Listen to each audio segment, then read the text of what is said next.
안녕하세요. 다양한 책들의 요점만 쏙쏙 뽑아 재밌게 전해드릴 윤지현입니다. 오늘의 책은 태현정 서윤이의 생의 마지막에서 간절히 원하는 것들입니다. 내 삶의 마지막은 어떨까 생각해 보신 적 있으신가요? 미련이 하나도 없거나 죽는 게 죽도록 싫으실지도 모르겠습니다. 어떤 마음이든 오늘의 책 한번 읽어볼까요? 상처로 남지 않을 죽음을 위해 태현정 서윤이의 생의 마지막에서 간절히 원하는 것들을 들려드립니다. 모든 일에는 다 때가 있다. 세상에서 일어나는 일마다 알맞을 때가 있다. 태어날 때가 있고 죽을 때가 있다. 심을 때가 있고 뽑을 때가 있다. 죽일 때가 있고 살릴 때가 있다. 허물 때가 있고 세울 때가 있다. 라는 성경 구절이 있습니다. 죽음의 순간이 언제다 라고 말할 수는 없지만 사람마다 정해진 때는 분명히 있습니다. 다만 우리가 미리 알 수 없을 뿐이죠. 유방암으로 투병하다가 말기 상태가 돼 병동에 입원한 환자가 있었습니다. 상태가 악화해 의식이 없어지고 호흡하는 것도 말기 호흡으로 변해 임종이 임박한 상태였습니다. 가족들에게 환자 상태를 설명하고 환자의 곁을 지켜달라고 했습니다. 급기야 환자는 소변도 나오지 않았고 임종까지 몇 시간도 채 남지 않은 상태까지 악화했습니다. 그런데도 환자는 이틀을 더 버텼습니다. 이틀 뒤 학교 시험을 마친 고등학교 수험생 아들이 부랴부랴 어머니를 찾아왔고 그제야 환자는 편히 눈을 감았습니다. 어떤 환자는 뇌종양으로 투병하다가 더는 치료가 어렵다는 이야기를 듣고 호스피스 병동을 찾았습니다. 혼수 상태로 가족들과 의사소통조차 불가능한 상태였죠. 그런데 그 상태로 한 달 정도를 버텼습니다. 환자의 상태가 안 좋은 것은 가족들이 이미 다 알고 있었습니다.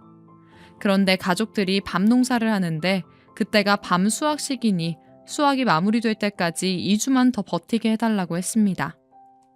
사람의 목숨이 인간의 손에 달린 것이 아니라고 장담할 수 없다고 말씀을 드렸습니다. 그러면서 조심스럽게 경과를 지켜보기로 했습니다. 환자는 임종 과정인 상태로 2주를 버텼고 밤 수확이 끝난 그 다음 날 임종하셨습니다. 그렇습니다. 다 때가 있습니다.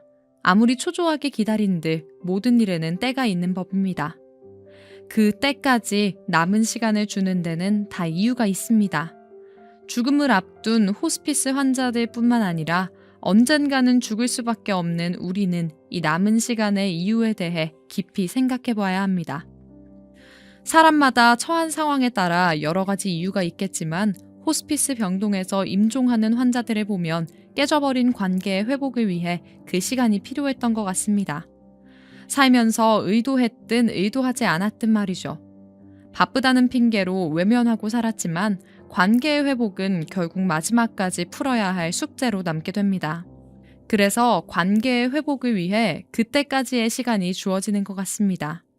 그리고 숙제를 잘 끝내서 임종하는 환자도 있지만 가족들에게 그 숙제를 넘기고 갈 수밖에 없는 환자도 있습니다.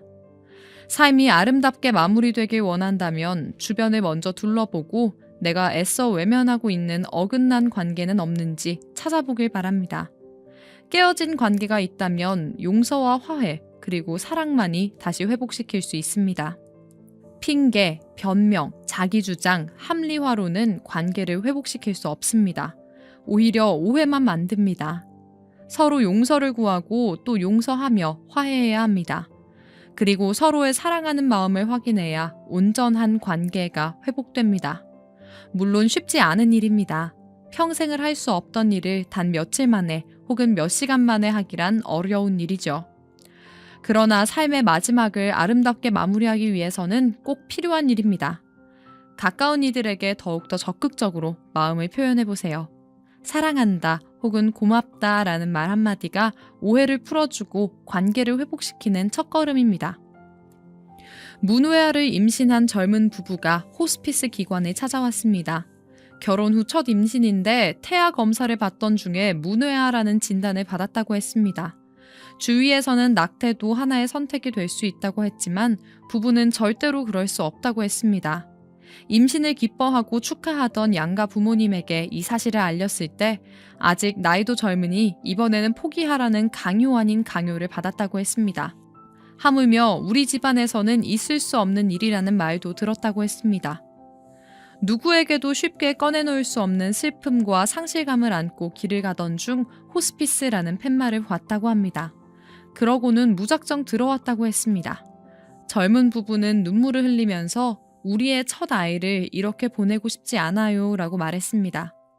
그들은 분명히 존재하고 있는 아이를 부정하고 포기하라고 말하는 이들에게 상처를 받았다고 했습니다. 호스피스 완화 의료에서의 사별 돌봄은 임종 이후부터가 아닙니다. 호스피스 서비스가 시작되는 시점부터입니다. 더 이상의 적극적인 치료가 무의미하다는 진실을 통보받는 순간에 환자와 가족들은 이미 예고된 상실의 슬픔을 경험하기 때문입니다. 호스피스 다학제팀은 젊은 부부와 함께 태어날 아기를 위한 스크랩북을 만들기로 했습니다. 임신 소식을 처음 접했을 당시 남편과 아내의 기분 그리고 반응은 어떠했는지, 태명의 뜻은 무엇인지, 산모일기에 제일 먼저 기록한 내용은 무엇이었는지 등 임신 기간의 경험을 짧은 글과 그림으로 채워갔습니다. 초음파 사진도 액자처럼 꾸미고 아들이라면 어떤 이름으로 지으려고 했는지, 딸이라면 어떤 이름으로 지으려 했는지도 작성해봤습니다. 가계도를 그려넣고 양가 부모님의 이름도 기록해봤습니다. 부부는 작업하면서 아이에 대한 서로의 생각을 나누고 함께 울었습니다. 작업을 돕던 우리도 울었습니다. 문외아의 경우 생존 시간이 출산 후 보통 48시간에서 72시간 정도입니다. 우리는 이 세상을 짧게 살다가 아이를 위한 이야기로 스크랩북을 가득 채웠습니다. 예비 엄마, 예비 아빠는 그동안 미뤄두었던 상실을 아픔을 한 페이지, 한 페이지 정성으로 채워갔습니다. 부부는 스크랩북을 다 만들고는 눈물 진 얼굴이었지만 한박 웃음을 짓고 돌아갔습니다. 얼마의 시간이 흐른 후 세상에 나온 아기와 짧지만 의미 있는 이별을 할 수 있었다는 소식을 들었습니다. 이 세상에 짧게나마 존재했다는 것을 인정받는 것과 존재 자체를 부정당하는 것은 큰 차이가 있습니다. 말기 진단을 받은 환자가 호소하는 다양한 고통 속에서 암성 통증에 대한 아픔만 있는 것은 아닙니다. 더 이상의 적극적인 치료가 무의미하다는 말을 그대로 받아들이는 것은 무척이나 어려운 일입니다. 죽음 앞에서의 모든 상황을 수용하는 것은 불가능에 가까운 일이기 때문입니다. 호스피스 완화의료 병동에 입원하고 통증과 증상이 잘 조절되면 생을 마감하기 전까지 통증으로 고생할까 봐 너무 두려웠는데 해결해줘서 고맙다고 표현하는 사람들이 많습니다. 그런데 그들 중 많은 사람은 이제 남아있는 삶이 얼마 남지 않았다는 것을 알고 나면 정신적 불안감이 커집니다. 우리는 이 불안감도 함께 나누면 사라질 것이라는 사실을 알고 있습니다. 호스피스 완화의료 병동에서 환자들이 임종기에 접어드는 경우 대부분 환자는 자신의 의식 상태가 심장과 호흡이 멈출 때까지 맑게 유지되기를 바랍니다. 적어도 스스로 못 걷는다고 해도 남의 도움 없이 화장실도 가고 스스로 용변을 처리할 수 있기를 희망합니다. 그래서 이때 환자들은 식욕이 없거나 소화가 힘들어 기운을 차려야 한다는 생각에 힘을 내서 한 숟가락이라도 더 들고자 하죠. 환자들은 기력이 떨어져서 일어서는 것조차 힘들더라도 조금이라도 움직여야 빨리 회복되고 퇴원할 것으로 생각합니다. 이런 생각들은 누구나 하기 마련입니다. 그래서 많은 사람에게서 비슷한 행동을 볼 수 있습니다. 그런데 문제는 낙상이나 선망이 생긴다는 거죠. 내가 생각하는 나의 상태와 현재 움직일 수 있는 나의 상태가 달라서 불안하기 시작하고 헛소리를 시작하면서 선망이 생깁니다. 걸을 수 있는 능력이 떨어졌다는 사실로 인식하는 게 아니라 누군가가 자신을 묶어뒀거나 가둬뒀다고 생각하는 거죠. 그래서 마치 늪이나 수렁에 빠진 듯한 느낌 때문에 매트리스를 바꿔달라고도 합니다. 일부 환자는 자신이 감옥에 갇혔다라고도 표현하고요. 그런데 모든 환자에게서 선망이 생기는 것은 아닙니다. 자신의 삶을 관조하듯이 성찰하고 느낌과 생각을 표현하고 주위 사람들과의 대화로 남은 삶을 정리하는 사람들도 있습니다. 물론 이들도 슬프고 우울해하고 불안해합니다. 심리적으로 힘든 시간을 보내죠.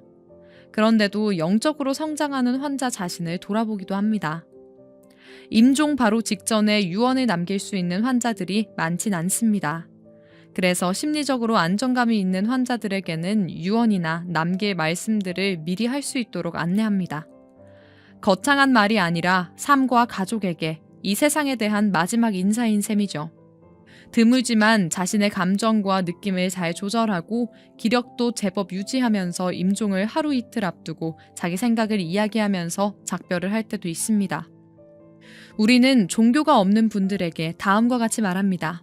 그리고 종교가 있는 분들은 종교와 관련된 인사를 합니다. 우리는 다시 만날 거예요. 바람이 불어와 잠시 머물다가 다른 곳으로 가듯이 우리도 그렇게 흘러가는 거예요. 바람이 어느 한 곳에서 서로 만나 잠시 함께 머물듯 어디선가 우리도 다시 만날 거예요. 우리가 만약 다시 만나서 못 알아본다고 하더라도 예전에 만났던 사람이었을지도 모른다고 생각해요. 우리 배려하고 여유를 줘요. 혹시 알아보면 반갑게 손을 흔들며 인사해요. 당신이 늘 당신께 일어나길 바라던 기적같이 무수한 사람 중에 당신과 나의 만남은 일종의 기적이었어요. 당신의 얼굴을, 당신의 이름을 내가 잊을지는 몰라도 우리의 마음은 서로를 알아볼 수 있을 거예요. 우리 다시 만나요.